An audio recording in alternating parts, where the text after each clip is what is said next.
It's that point in the year where the beanies and jackets make their reemergence. What if I told you an opposing quarterback wearing these was Syracuse football's kryptonite on Saturday? Welcome into sports. I'm Trey Redfield. Fans were welcome back with Jimmy Boeheim scoring the Orange's first 8 points en route to a 97-63 victory over Lafayette. After the game, it was this guy talking about his son's goods and bads in the win. Sunday brought a very impressive season-opening victory for Syracuse women's soccer. On Thursday, it brought a disappointing defeat. The Orange fell to Niagara by a score of 4-2 right here at SU Soccer Stadium, thanks to a hat trick from Niagara junior forward Florence Valancourt. The answer to when both sides will come to an agreement, well, we don't know yet. But this, at the end of the day, is a terrible look for Major League Baseball. When it locked down in 1994, the league responded in 1995 with a 20 million person drop in attendance. It's the night before Nottingham boys basketball's third game of the season, but things will be a little bit different.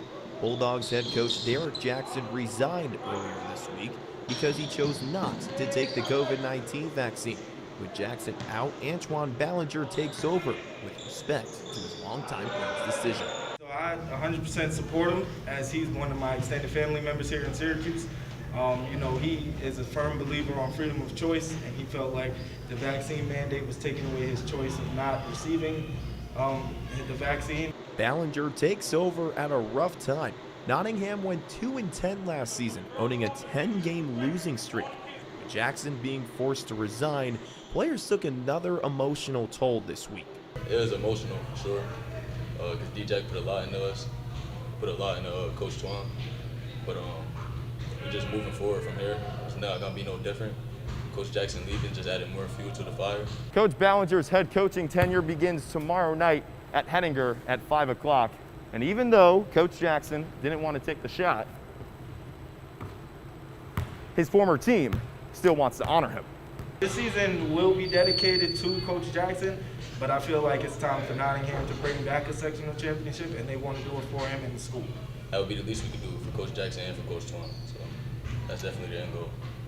Trey Redfield, NCC News.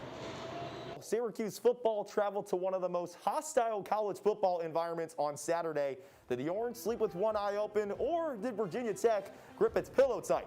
The answers revealed after the break. The Cinderella story was completed in the Class A championship. Section 3's own Christian Brothers Academy, owners of the 6th seed in sectionals, defeated Section 1's Somers in a thrilling 32-31 win. Right now, Syracuse sits at 1-3 on the year in the ACC, dead last, bottom of the totem pole.